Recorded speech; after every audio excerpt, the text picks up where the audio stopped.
ler na palavra de Deus que muitos de nós precisamos ter esse encontro com Jesus Cristo. Eu gostaria de encerrar, porque o vídeo não vai suportar o tempo, e depois eu gravo outro para complementar aí mais uns 10 minutos. Mas eu gostaria de ler a palavra de Deus que está em Apocalipse 12, verso 11, que diz assim: por fim, depois do ouvido hoje, Apocalipse 12, 11, que diz assim, vamos ler Apocalipse 12, verso 11, que diz assim, irmãos.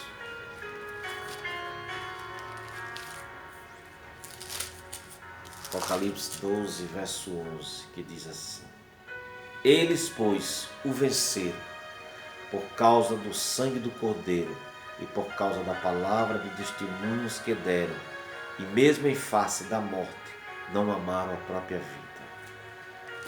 Foi o sangue de Cristo na cruz que nos salvou, que nos salva, que nos resgata, que redefine a nossa conduta moral e espiritual para com Deus. Que você possa ser um desses que serão vencedores, porque Apocalipse está revelando o tempo do fim. E lá João, através de Jesus Cristo, testemunha que os vencedores são os que perseverarem hoje, até o dia de sua vida. Eu gostaria, se tempo tivesse, de falar para você sobre os 7 condições, as 7 partes que Jesus sangrou em sua anatomia. Mas eu vou zerar o tempo e vou começar novamente no vídeo seguinte. Grande abraço, fica com Deus. Eu resolvi seguir neste vídeo mesmo. Vamos para as partes que Jesus sangrou. Jesus aceitou a expiação perfeita. Sangrou em pelo menos 7 partes de sua anatomia. Como você sabe, Jesus sangrou pelas 2 mãos. Por quê? Pela expiação de nossas obras erradas. Jesus sangrou pelos 2 pés. Por quê? Pela expiação dos caminhos sinuosos, tortuosos, pelos quais caminhamos. Jesus sangrou pelas costas. Por quê? Pela expiação dos fardos dos pecados que carregamos. Jesus sangrou na sua fronte, pela expiação de nossos pensamentos de rebelião, de revolta contra Deus e contra Ele próprio. Jesus sangrou pelo seu coração aberto por uma lança, pelos falsos amores que todos nós alimentamos todos os dias. Sabe, irmãos, nós temos depositado a nossa confiança naquilo que não é sugerido pela palavra de Deus, naquilo que não é sugerido por Jesus Cristo, naquilo que foi formalizado por homens, idealizado por homens, e que tem tornado essa humanidade cada vez mais perversa, vazia e longe de Deus. E está aí o resultado na família, na sociedade. Todo mundo se separando, se distanciando um dos outros e de Deus. E Jesus tem feito o convite em nossos dias: vinde a mim todos, sem exceção. Não importa quem você esteja sendo, não importa quem você é. O importante é que Jesus quer te transformar, te resgatar, te fazer uma nova criatura. Eu comecei falando sobre o Titanic, lembra? No domingo seguinte, após o acidente, um pregador fazia um sermão com o título seguinte: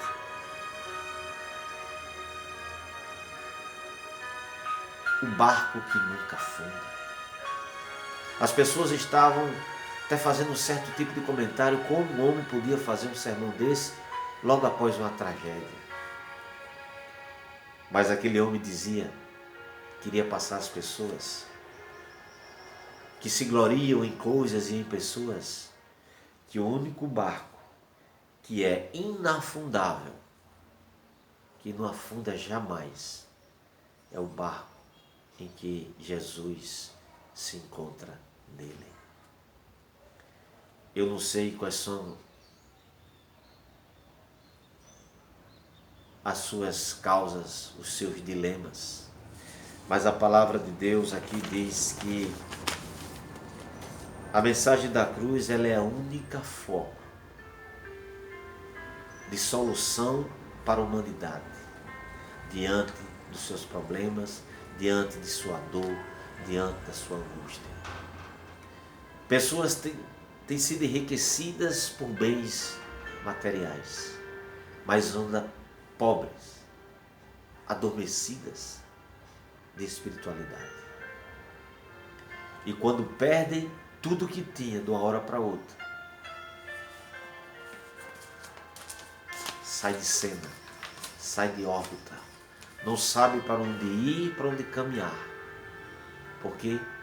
Porque não se prepararam para amar a Deus e usar as coisas. Que você possa refletir hoje. Nós somos mortais, mas vale a pena, vai valer a pena você morrer pobre ou rico, miserável ou não, mas com Deus no seu coração, com Deus em tua vida, atuando diariamente em comunhão por meio de Cristo Jesus. A palavra de Deus, ela é eficaz, ela nos renova, ela nos transforma. Muitos, inclusive a ciência, tem tentado destruir o livro da vida. Tem tentado transformar esse livro em apenas contos de fada. Mas cada vez que a arqueologia escava, mais verdade encontra nas Escrituras. Quanto mais a ciência se moderniza, ela testemunha o universo que foi relatado por homens quando não existia máquinas, equipamento, tecnologia alguma para decifrar o céu. E o céu está aqui decifrado. Alguns cientistas, após a idade das trevas, deram ouvido e ouviram a voz da palavra de Deus falando para eles. Vou dizer uma causa bem fácil aqui, um relato fácil. A terra é sustentada do nada, o livro de Jó diz isso.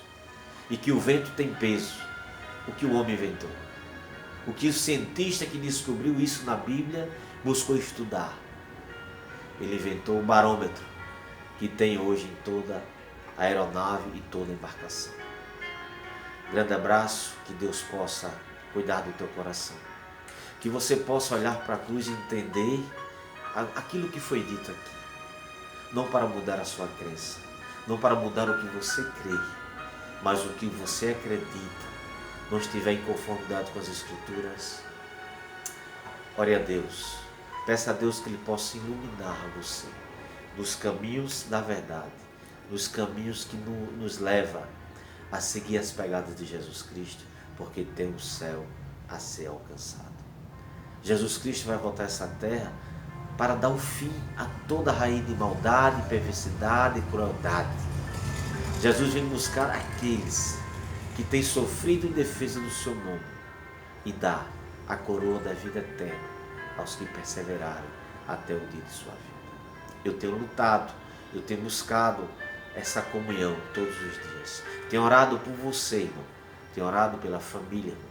Tenho orado pelos amigos. Tenho orado pelos enfermos, para que possa, diante de todas as situações, alegres, tristes ou doloridas, possamos entregar o nosso caminho ao Senhor Jesus Cristo. Você tem alguma outra escolha? Então se glorie na cruz, assim como Paulo também se gloriava. E Paulo é uma grande referência, porque Paulo era um perseguidor dos cristãos.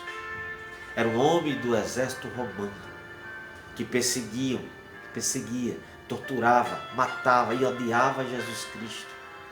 E quem se tornou Paulo, que era Saulo, né? E recebeu o nome de Paulo, por quê? Porque ele se tornou-se um dos maiores teólogos, um dos maiores apóstolos do Senhor Jesus Cristo. ele passou a andar de mãos dadas com aquele que perseguia, surrava, torturava, aprisionava, matava. Paulo passou a amar aquele que ele não suportava nem ouvir o nome, Jesus Cristo, o Messias, o Filho de Deus. E Paulo foi decapitado, alegre, sorridente, dizendo que vai esperar a coroa da vida, porque já está sendo prometida a ele, a mim e a todos quantos queiram acreditar no livro da vida. Hoje eu sigo Jesus Cristo. Eu sei o resultado positivo de tudo isso. Talvez você até ignore. Talvez você seja um ateu, mas Deus te ama. Não importa o que você pensa, Deus te ama. O ateu pode falar o que quiser, mas ele se alimenta daquilo que Deus produziu. Ele se veste daquilo que Deus produziu. Está vendo, ateu, como Deus te ama? Ele te dá o alimento, porque Deus é justiça, Deus é amor. Ele manda a chuva para os dois solos. O solo dos que o amam e o solo do que não ama. Ele manda o sol para os que o amam e manda o sol para os que não amam. Mas na verdade Deus está dando uma oportunidade para que Jesus, quando vier, você tenha feito a escolha certa. Talvez o que preenche o teu coração é coisas. O meu é Jesus Cristo. Um grande abraço, que Deus te abençoe, que tenhamos uma semana cheia de paz, de amor e felicidade. Agradeça a Deus pelo dia. Ao acordar, agradeça pela noite de proteção. Tenha sido bom ou ruim, agradeça a Deus pelo dom da vida, pela família que você tem, pelos amigos que constituiu, por aqueles que estão com indiferença com você, agradeça a Deus, porque foram atos impensados que fez com que você se afastasse. Mas Deus te dá providência, Deus te dá a célula que cresça dentro de você de amor, para você poder perdoar aqueles que te ofendem, assim como Ele nos perdoa. Amém? Um grande abraço a todos e fiquem todos com Deus. Em nome do Senhor Jesus Cristo. Amém.